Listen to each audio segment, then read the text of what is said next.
16장 31절 말씀 한 절을 같이 읽겠습니다. 사도행전 16장 31절이고요. 간단합니다. 같이 합독하겠습니다. 이르되 주 예수를 믿으라. 그리하면 너와 내 집이 구원을 받으리라 하고. 5월달은 가정의 달입니다. 먼저 5월 5일 날은 어린이날이고요. 지난주에 우리가 어린이날 주일을 맞이했고 5월 8일은 한국날로 어버이날이 되겠죠.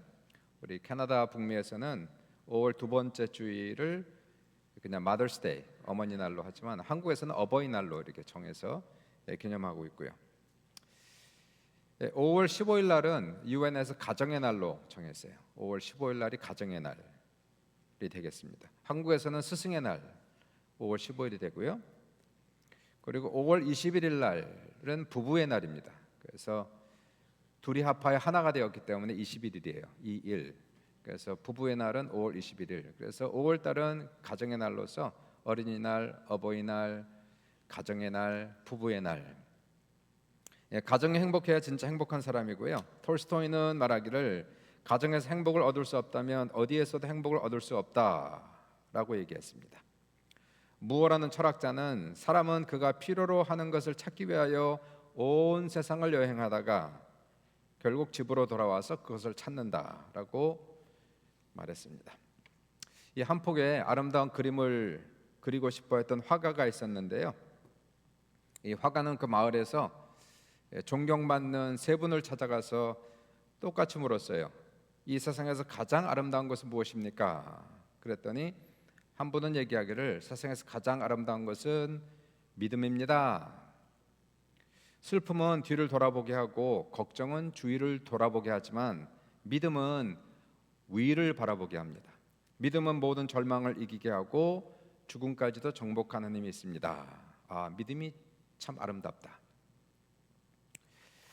또 다른 덕망이 높은 분에게 똑같은 질문을 했는데요. 그분은 얘기하기를 세상에서 가장 아름다운 건 사랑입니다.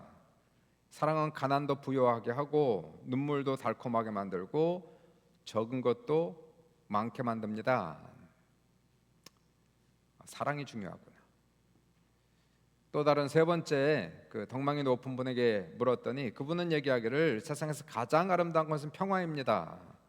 평화는 전쟁을 멈추게도 하고 참된 안식과 기쁨을 가져다 줍니다. 평화야말로 우리 모두가 추구해야 하는 지표입니다. 화가는 고민이 됐어요. 믿음, 사랑, 평화 이 세 가지를 한 폭의 그림에 어떻게 표현할 수 있을까 고민하면서 집으로 돌아왔는데 어린 아기가 아빠 그러면서 확 안기더래요.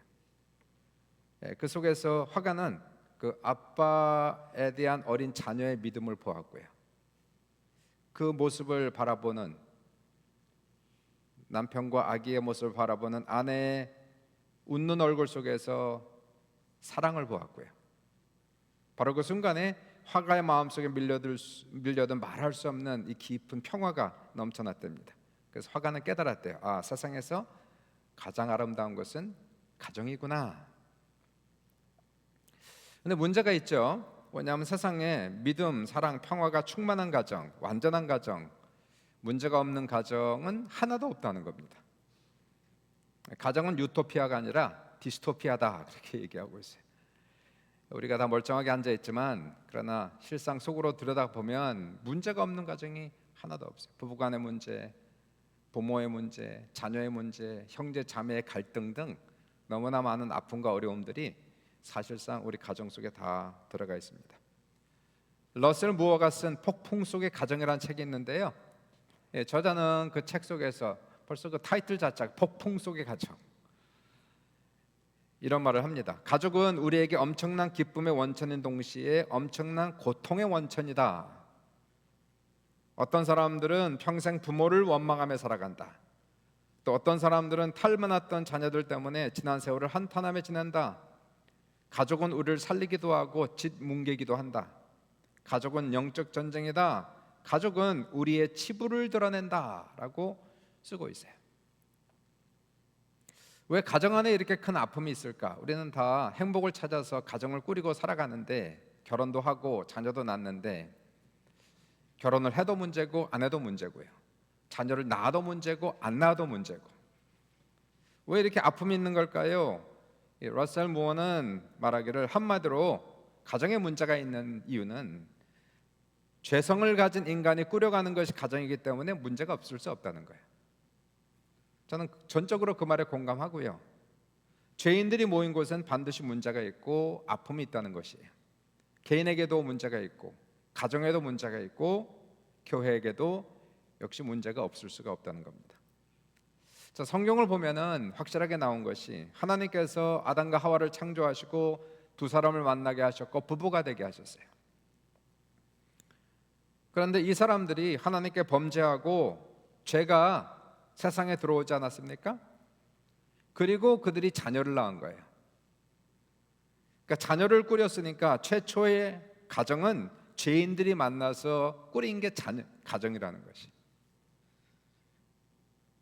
아담과 하와가 두 아들을 낳았는데 첫째 아들은 가인이었고 둘째 아들은 아벨이었습니다. 가인은 마귀의 씨를 받고 태어난 게 분명했어요. 어떻게 똑같은 뱃속에서 나왔는데 하나는 하나님을 닮았고 하나는 마귀를 닮은.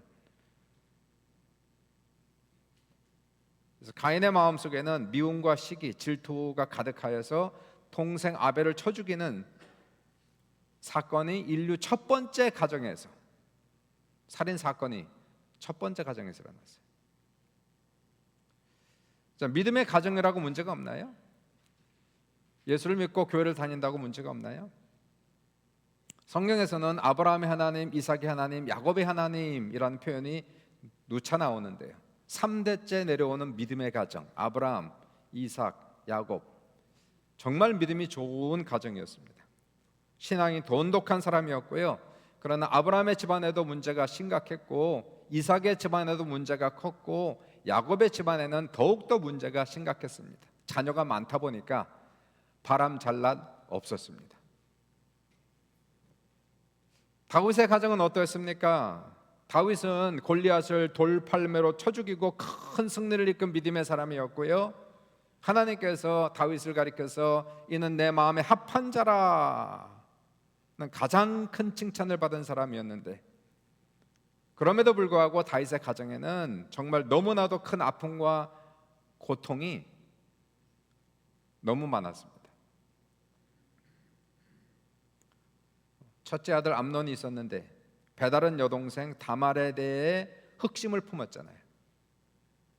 병에 걸려 누운 척하고 여동생이 병문안 왔을 때에 암논은 다말을 강압적으로 성추행을 하지 않았습니까?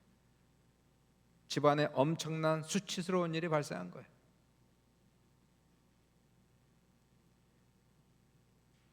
이러한 이유 때문에 다말은 평생 상처에 시달리면서 은둔 생활을 할 수밖에 없었어요. 다말에게 미남 오빠가 있었는데 압살롬이었습니다. 압살롬은 셋째거든요. 형 암논을 향해서 마음속에 칼을 갈았어요. 세월이 지났습니다. 사람들이 암논의 죄를 다 잊어버렸어요. 잊어버렸다고 생각했어요. 압살롬이 큰 잔치를 베풀죠. 그리고 모든 왕자들을 초대해요. 먹고 마시고 취하게 한 다음에 압살롬이 자기 종들에게 신호를 주자 종들이 나타나서 암논을 수십 찰레 찔러서 죽이는 살인 사건이 또 일어나고요.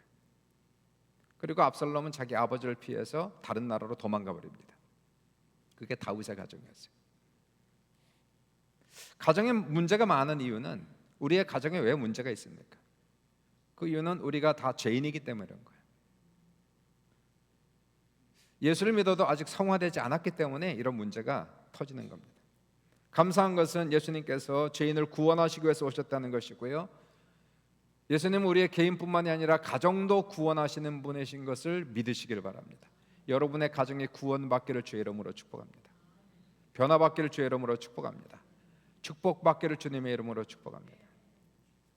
사도행전 16장, 오늘 본문에 나오는 사도행전 16장을 보시면 개인뿐 아니라 가족 전체가 구원받는 두 가지 사건이 나와요. 첫 번째, 루디아 가정.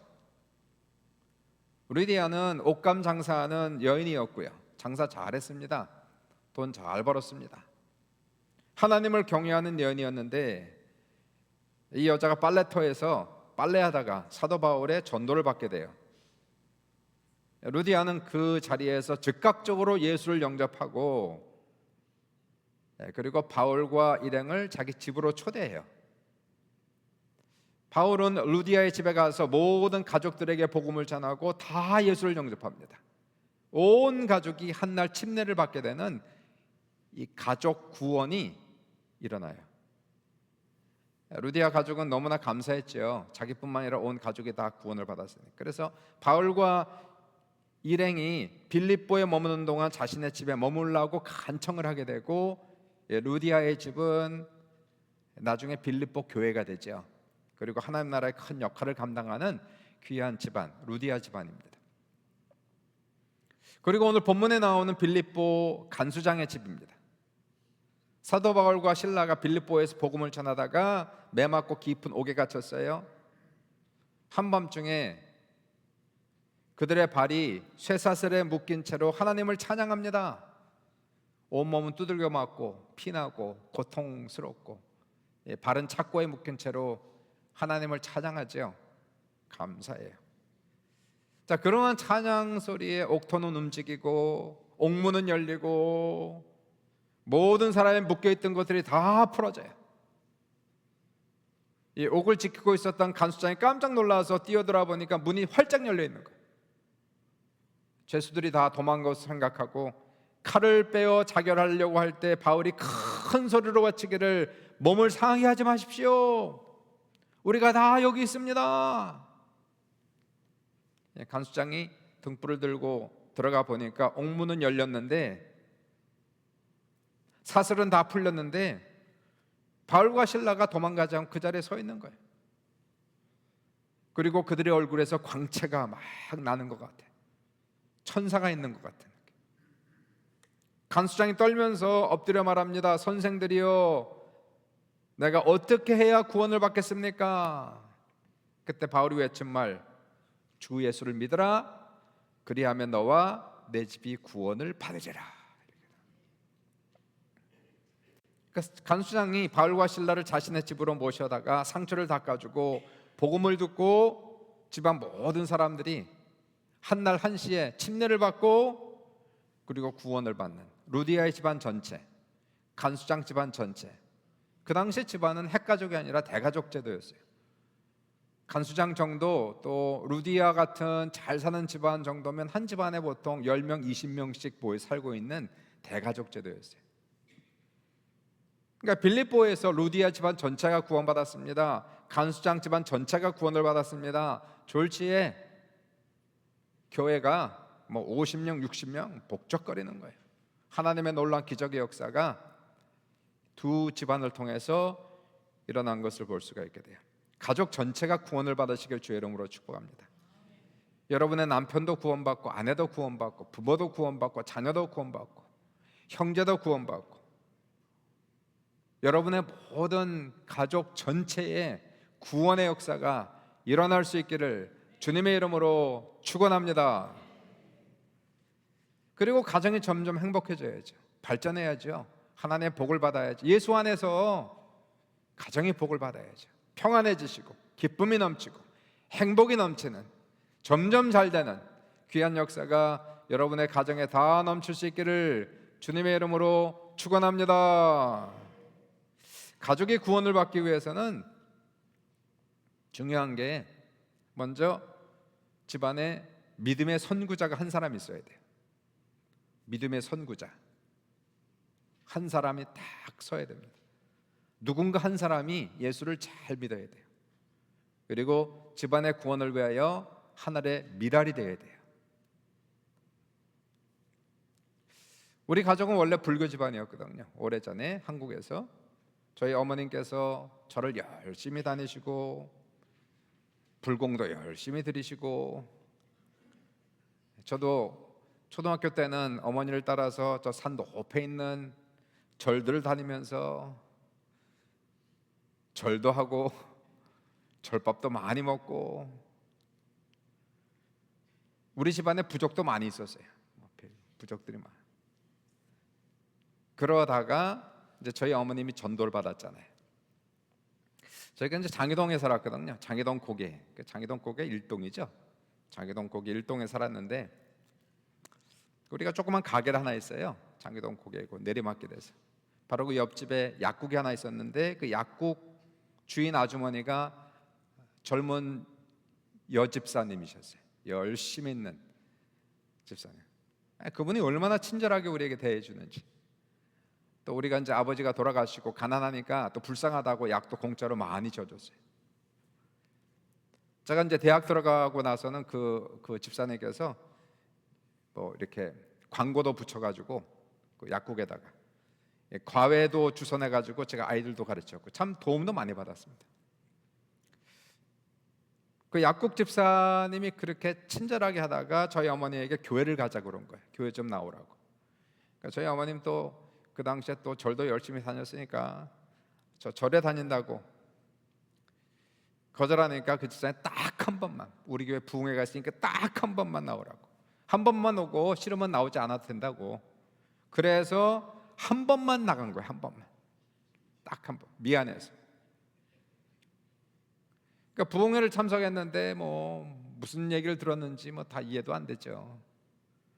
근데 그 부흥회 때 저희 어머님이 기억하는 것이 그 집사님이 설교가 끝나고 나서 손을 잡고 그렇게 간절히 기도하더래요.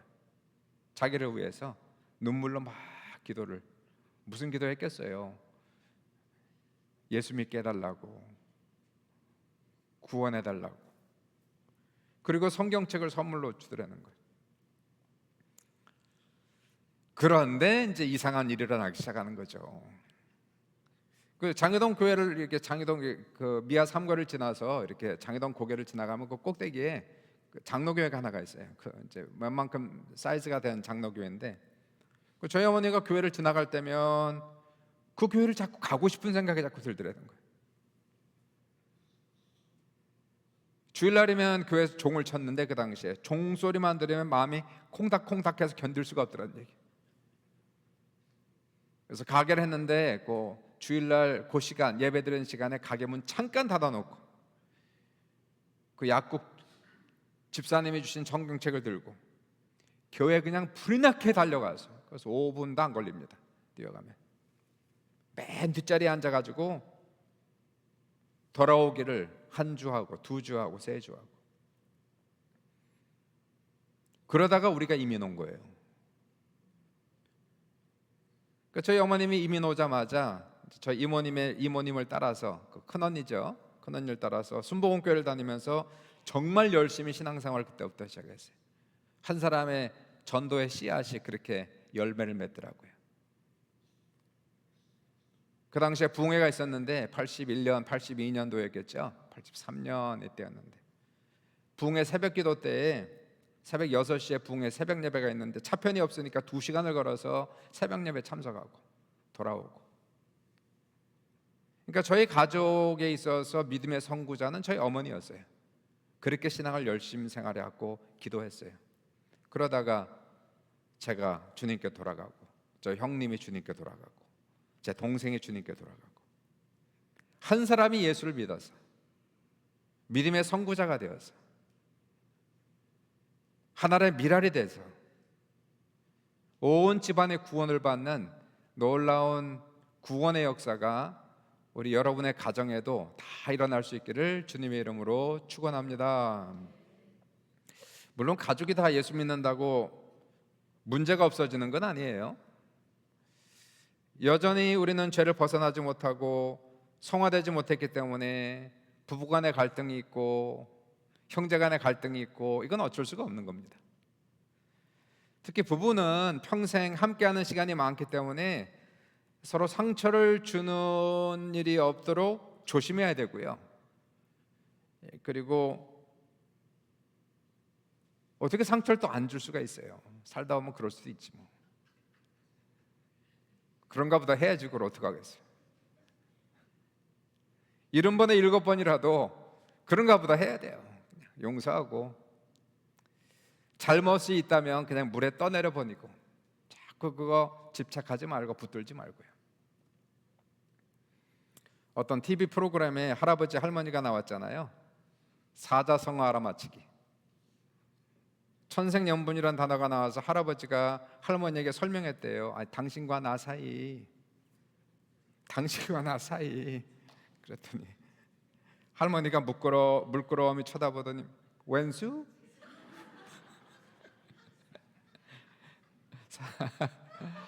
사람들이 다 웃는데 아니 할아버지 내자 평생 왼수? 아이고, 진짜 있었던 일이잖아요. 방청객들이 배꼽 잡고 다 쓰러졌다는 거 아닙니까?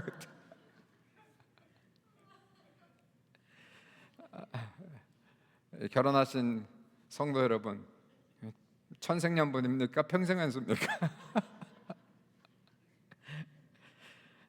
원수도 용서하고 70번에 7번이라 사랑하다 보면 평생 왼수가 천생연분인가 보다, 그렇게 사는 거죠. 어떤 사회자가 할머니한테 물어봤대잖아요. 할머니는 할아버지 관계가 어떠세요? 그랬더니 남편, 할아버지 로또야. 할아버지가 할머니 인생에 그렇게 대박이세요? 그랬더니 아니, 안 맞아. 지긋지긋하게 안 맞아. 안 맞아. 부부가 잘 안 맞는 거 이상한 거 아니고요. 그냥 일반적인 거예요, 일반적인 거. 그러니까 너무 이상하게 생각하지 마시고 특별하게 생각하지 말고 안 맞으면 그런가 보다 해야 돼요. 다른 부부와 비교하지 마시고 저 집안, 그 집안도 들어가면 마찬가지요. 멋있어 보이는 집안도 들어가 보면 다 문제가 있는 건데 다른 남자하고 비교하지 말고 다른 여자하고 비교하지 말고 내 여자가 최고다, 내 남자가 최고다, 그렇게 믿고 사시고 그냥 맞추며 살아가시길 주의 이름으로 축원합니다. 맞추세요 그냥.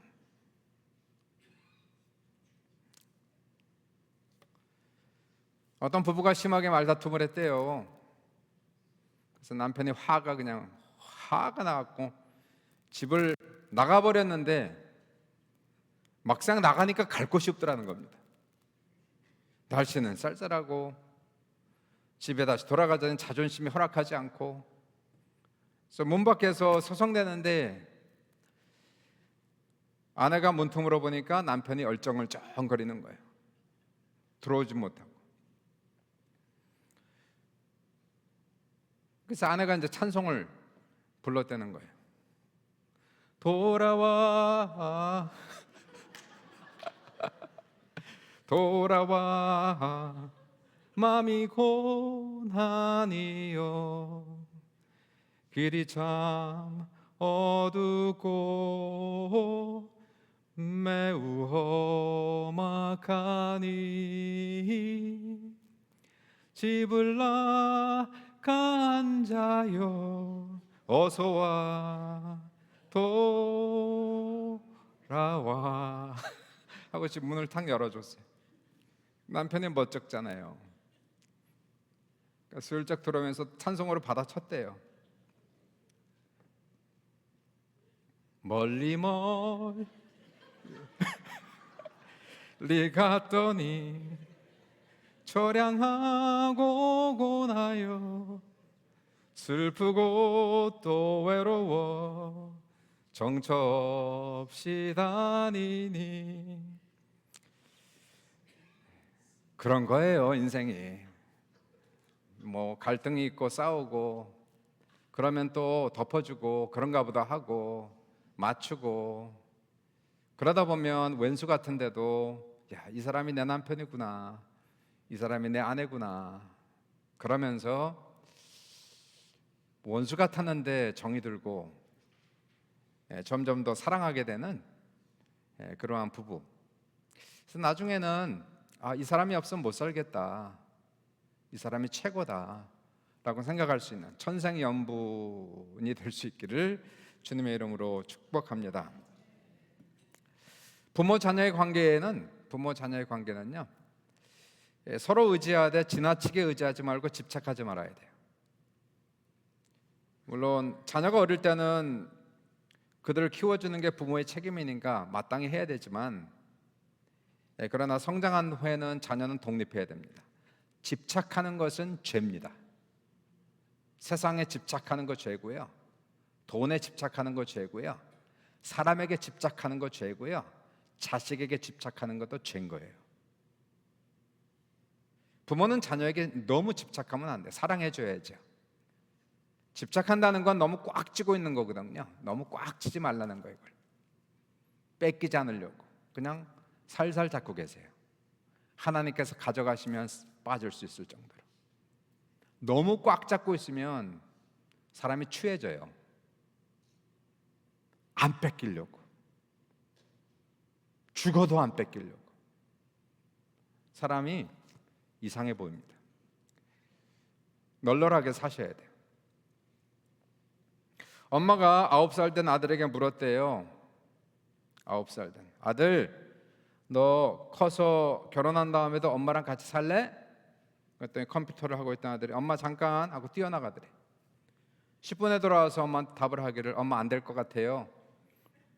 그래서 왜? 그랬더니 엄마 옆집 영희가 결혼하면 엄마하고 같이 안 산대요. 그러더래. 포기하세요. 너무 집착하지 마세요. 사람에게 집착하는 것은 죄입니다. 사람의 심령 속에는 구멍이 하나가 있습니다. 그래서 늘 허전하고 공허하고 뭔가 채워야 되는데 채워지지 않는 구멍이 늘 있어갖고 뭔가 갈망을 하고 있어요. 돈으로도 채워봐도 안 되고요. 명예도 안 되고 쾌락도 해보고 인간의 사랑으로도 해보고 그러나 이 구멍은 절대로 이 세상의 어떠한 것으로도 그 구멍은 메꿔지지 않을 거예요. 그건 하나님께서 만드신 하나님을 찾으라고 만드신 그러한 구멍이 여러분 안에 다 있다는 것이에요. 인간의 사랑을 지나치게 기대하면 실망할 수밖에 없습니다. 집착하면 문제가 생길 수밖에 없어요. 사람은 결코 믿음의 대상이 아닌 거예요. 그냥 믿어주는 것, 신뢰해주는 것. 그러다가 설사 배신당하면 그럴 수도 있다라고 생각하셔야 돼요. 사람이니까. 자녀에게 너무나 많은 것을 기대하고 너무나 집착하면 본인도 힘들고 자식도 힘든 거예요. 서로가 서로에게 자유를 줘야죠. 공간을 부여해야죠. 우리는 주님 안에서 성숙한 삶을 살아가야 되는 것이에요. 물론 우리가 가정이라는 공동체를 이끌고 교회라는 공동체 속에 살아가면서 서로 믿어주고 사랑해주고 이끌어주고 격려해 주지만 결코 그러한 곳에서 우리의 영원한 행복은 결코 찾을 수가 없는 것이에요. 오직 우리는 주님을 추구하시는 여러분 되시길 주의 이름으로 축복드립니다.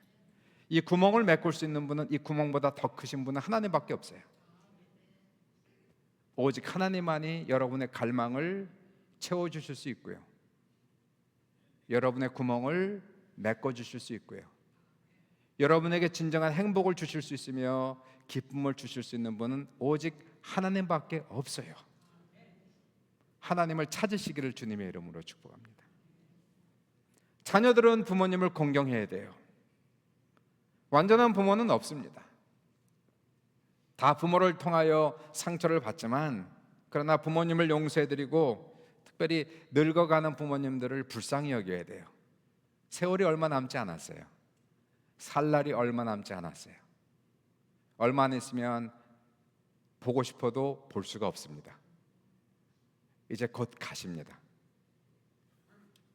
그러므로 우리는 살아가면서 부모는 부모의 역할을 하고 자녀는 자녀 역할을 해야 돼요. 가정이 완전한 가정이 어디 있습니까? 절대적으로 행복한 가정이 어디 있습니까? 다 그런 거예요. 그러나 그러한 속에서 주어진 환경 속에서 결혼을 해도 문제고 안 해도 문제고 자식을 낳아도 문제고 안 낳아도 문제고 중요한 것은 우리의 주어진 환경 속에서 우리는 최대한으로 행복을 만들면서 살아가는 지혜로운 여러분 되시길 주님의 이름으로 축복을 드리고요. 부모님들 우리 교회 에녹회원들 많으신데요, 이제 얼마 안 남았어요. 가능한 한 도와드려야 되죠. 공경해야 돼요. 부모님을 공경하는 사람, 하나님께서 그러한 사람들에게 복을 주신다라고 분명히 말씀을 주시고 있습니다. 사랑하는 여러분, 여러분의 가정 아프지요? 힘들지요? 갈등이 있지요? 일반적인 일들이에요. 믿음의 가정이라 할지라도 갈등이 있고 아픔이 없는 가정이 없어요. 비교할 필요 없습니다. 누구를 부러워할 필요도 없습니다. 중요한 것은 우리 스스로가 하나님 안에서 길을 찾아내고 생명을 찾아내며, 그리고 내가 하나님의 미랄이 되어서 최소한 우리 식구 전체가 구원받을 수 있도록 그들의 이름을 부르며 기도하는 여러분 되시길 주의 이름으로 축복을 드리고요. 지금 현재, 과거는 지나갔어요. 떠내려 보내세요. 상처에 집착하지 마세요. 누구의 잘못을 자꾸 세지 마세요. 다 떠내려 보내고 오늘 이 시간 주어진 환경 속에서 부모는 부모대로, 남편은 남편대로, 아내는 아내대로, 자식은 자식대로 최선을 다하여 서로 사랑하고 용서하시고 도와주고 이끌어줌으로 우리가 하나님 안에서 행복을 이끌어가는 하나님의 귀한 모든 가정들 다 될 수 있기를 주님의 이름으로 축복합니다. 거룩하신 아버지, 감사합니다. 우리들 다 가정을 이끌며 살아가고 있는데 하나님이 도우셔서 상처와 아픔과 갈등 있는 가정들을 위로하시고 축복하여 주셔서 하나님 안에서 행복을 찾아갈 수 있도록 역사하여 주소서. 예수님의 이름으로 기도합니다. 합심해서 기도합시다.